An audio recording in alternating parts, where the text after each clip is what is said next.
tutorial session. What's up?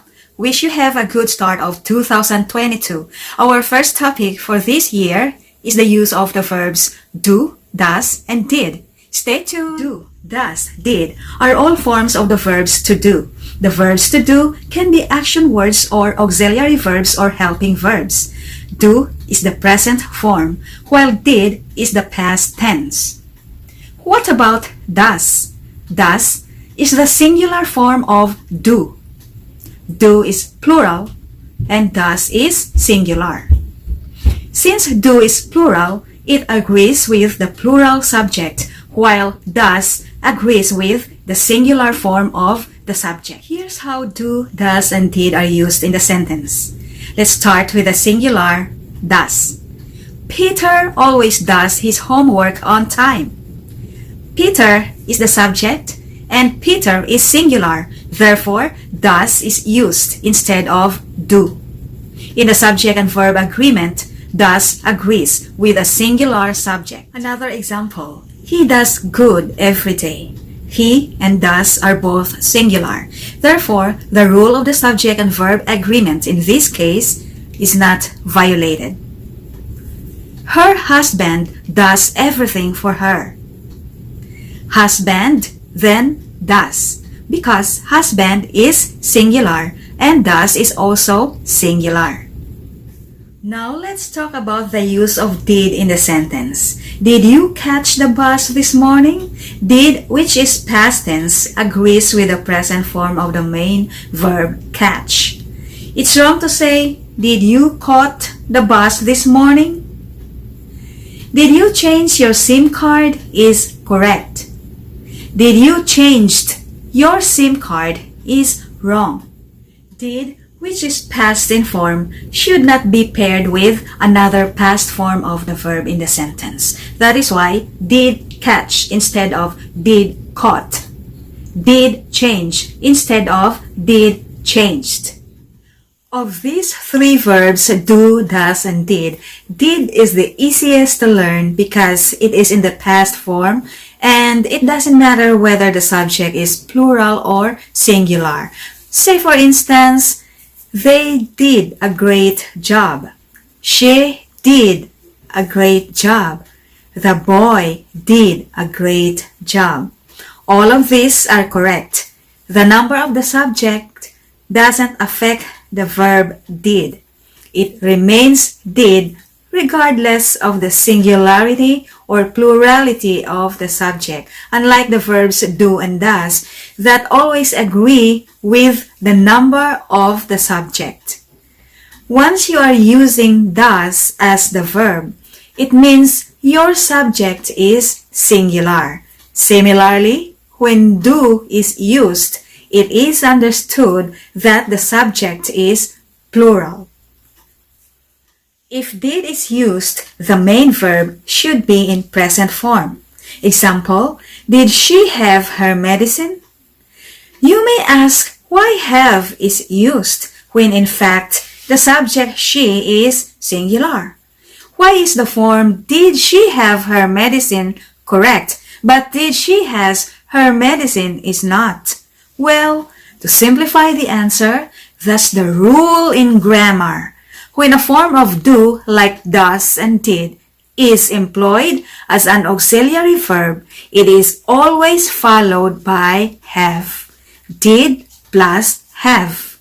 Did plus has is wrong. Did plus had is another mistake. Did plus have is correct. Do plus have, does plus have are correct. For better understanding about the use of did, let's study these examples. Last night, Elena did her exercises. The students did their homework yesterday. The girl did water the plants. On the other hand, to create a question that will be answered with yes or no, start the question with do, does, or did.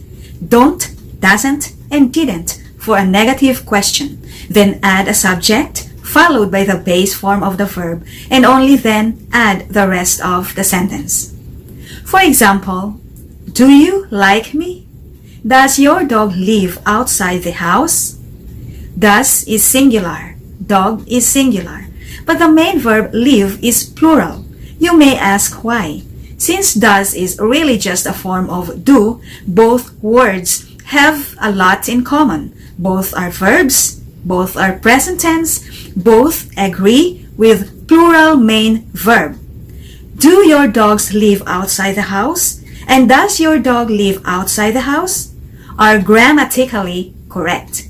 It is wrong to say, does your dog lives outside the house? That's wrong. It should be, does your dog live outside the house? Does he enjoy watching old films? No, he does not enjoy watching old films. Yes, he does enjoy watching old films. It is ungrammatical to say, does he enjoys watching old films? It should be does plus the plural form of the main verb. In this case, the main verb is enjoy. It is also wrong to say, does the sauce taste sweet or sour? Does plus singular main verb is grammatically wrong. Does plus the plural main verb is correct. Do and does have the same rule when it comes to its agreement with the main verb in the sentence. For better understanding, do is used for subjects I, we, you, they, and other plural subjects. Does is for subjects he, she, it, and other singular subjects. Since did is the past tense of do and does, it agrees to both singular and plural subjects.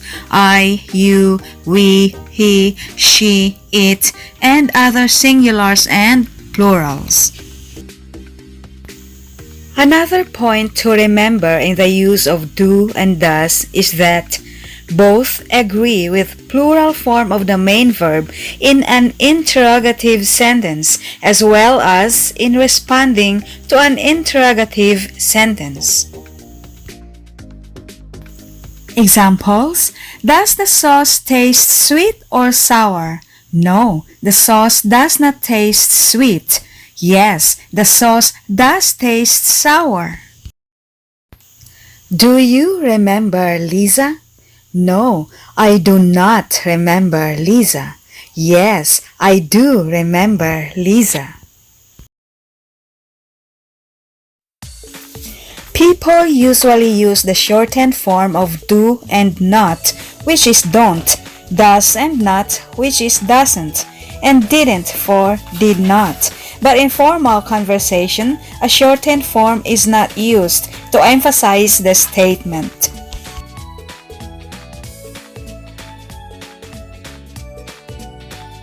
At this point, let's create negative questions. Don't you ever visit your family? Didn't Marites call you on phone? Doesn't your sister talk so much on phone? There are two forms in creating negative questions, contracted and uncontracted. Contracted is the shortened form of the verbs do, does, and did plus not.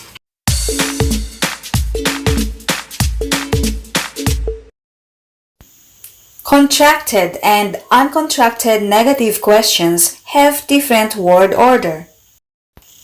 Notice the difference between the two sentences. Does he not understand? Doesn't he understand? In the uncontracted, the subject comes first before not, while in the contracted, the subject comes after not.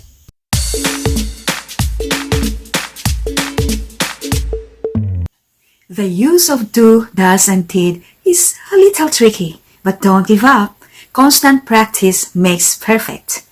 I prepared some exercises for you at the end of this video. Please answer them, and God bless us all. Thank you so much for watching. Till next video. I love you guys.